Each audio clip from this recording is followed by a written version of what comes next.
Hi guys, my name's Kristen and welcome back to my channel. Today I'm going to be doing the second part of my wrap-up for the month of March.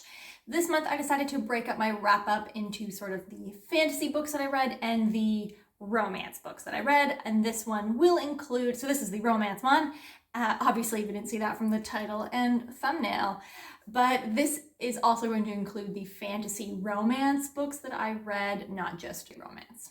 All of these were spontaneous pickups. None of these were planned off of my TBR, and just based on sort of my mood, I am now trying to include more romance books into plan for romance books and put those into my TBR. So we'll get started. The first romance book that I read was Geekerella by Ashley Poston. This is a young adult contemporary romance that is a Cinderella retelling. I read this on Scribd. I had heard of it before and had heard that it was kind of just cute and nice, and that's what I was looking for. I always forget though with Cinderella retellings, the emotionally abusing stepmother component and stepsisters. So it was not exactly as lighthearted as I was looking for in that moment. But it follows our main character, Elle, of course, who is really obsessed with this show, Starfield. The show is being redone and adapted into a movie. She runs a blog and about this show exclusively and discovers that the actor that is cast as the male lead, one of her favorite characters, is someone she considers just like a soap opera actor. We also get the perspective of this actor, Darian, who through some sort of accidental means ends up getting Elle's cell phone number. They start a sort of texting back and forth chain without knowing anything really about each other. She certainly does not know that he is the actor she keeps ripping on her blog. And he does not know that she is the face behind the blog post that keeps trashing him. They wind up bonding over their mutual love of the show Starfield, and because of various things that are happening in their lives, they really connect in a way that they aren't connecting with people in their real life lives. I thought this was cute. A young adult, so obviously no spice level here. And I thought where they left the book off was in a realistic place for a young adult contemporary romance. It wasn't saying we're soulmates, we're going to be with each other for the rest of our lives sort of stuff, which sometimes bothers me when the characters are 16 and 17. The next contemporary romance, this was an adult contemporary romance that I read, was The Flat Share by Beth O'Leary. I actually ended up purchasing an ebook copy of this book. It was not exclusively fluffy, but it also was not heart-wrenching and terrible. So I thought it was a good in-between. It follows two characters, Tiffy and Leon, and we do get points of view from each of them. Tiffy is leaving a relationship and does not have a lot of money for an apartment in London, and she winds up doing a flat share, or really a bed share, with Leon. He works nights at a hospice center and stays with his girlfriend on weekends. So they're literally sleeping in the same bed, just not at the same time. Because Leon has a girlfriend at the beginning, the girlfriend insists on being the one that meets Tiffy. She does not want any contact between Tiffy and Leon, understandably, sort of a weird situation. And so Tiffy and Leon have not met. They end up leaving each other post-it notes throughout the apartment, sort of what day is the garbage day, or I hope you don't mind I did such and such, or oh, here there's some leftover flapjacks in the fridge, or whatever. They end up getting to know each other over post-it notes throughout the apartment over a span of several months, which is one thing that I think was a very positive note, and something that usually bothers me in romances is that this had a very realistic time frame in terms of people who have never met, are communicating via letters or notes only. It also gave time for some of the other things to sort of come to conclusion.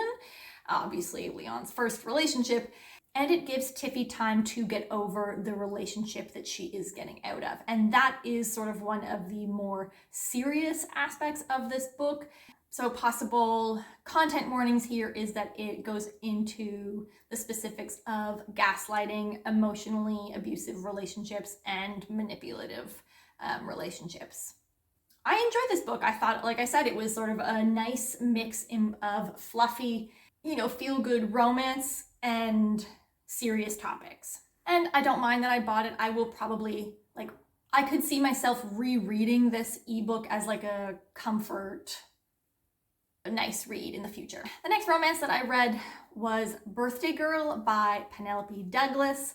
This is a contemporary age gap and forbidden love romance following Jordan and Pike. Jordan is 19, and after something goes wrong with her apartment and her kind of loser boyfriend, her and the boyfriend move into the boyfriend's father's house, Pike. Pike is 38. He had his son when he was also really young, so the age gap is significant, but not crazy. Jordan and Pike are sort of mutually attracted to each other. They have actually met already without realizing who the other was. Things progress on their own. Both people, maybe one more than the other, try not to go into this relationship based on obviously not just the age gap, but also the fact that Pike is the father of Jordan's boyfriend / ex. Obviously they break up, so Pike and Jordan obviously get together. This one was a spicy on the spice scale. There were quite detailed scenes, very explicit content towards the latter half of the book.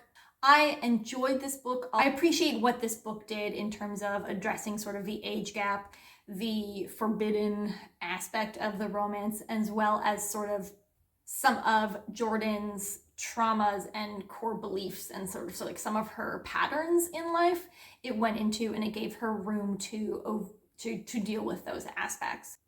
I felt that it leaned into the daddy issues a little bit more than I was expecting, and that's not my particular kink, but overall I can understand why this book is as popular within the contemporary romance scene as I think that it is. Okay, the next two books are both sort of fantasy / paranormal fantasy. The first one is Rhapsody by Laura Thalassa. This is a book that I see all over Book Talk, and I actually thought it was a recent release. It wasn't until after I had finished the book that I checked the publication date, and it apparently came out in 2016. That is very important for a very particular reason that I will talk about. But this is sort of a paranormal / fantasy romance that follows Calypso and the Bargainer. It is the first book in the Bargainer series. Calypso is a siren, but for whatever reason, she's also completely human. She doesn't turn into a mermaid. When she was young, she ended up making a lot of deals with the Bargainer, who is a fae being who makes deals with you in exchange for favors. She, over the period of 1 year when she was 16, racked up quite a few favors, but for whatever reason, the Bargainer has never come to collect until the start of this book. Something is going on with sort of the fae otherworld, and he collects his favors from Calypso to help solve the problem that is happening. That plot, I would say, is a little bit underdeveloped and happens fairly quickly, but that's because the romance here is the main plot, I would say. When I was reading this book, I was getting pretty serious A Court of Mist and Fury vibes, not necessarily in the plot, but in the relationship. And I mean, I won't say what relationship, obviously spoilers for A Court of Mist and Fury, but I feel like the general book community talks about this book and this series enough that whether or not you've read it, you know. If certain aspects of the relationship between Calypso and Des, the Bargainer, were very, very strong A Court of Mist and Fury relationship vibes. So much so that I, in my head, the whole time reading it was she's obviously just been heavily influenced by that book. Then I double checked, found out that it was published in 2016, which made me double check to see when A Court of Mist and Fury was published. A Court of Mist and Fury was published in May of 2016, and Rhapsody was published in November of 2016. So I don't know how long it takes to write a book and get it out the door. May to November seems pretty quick. So I don't want to say anything regarding that. I just I don't know. There's pretty similar vibes there. It felt like a slightly less developed version of A Court of Mist and Fury. Still enjoyable though.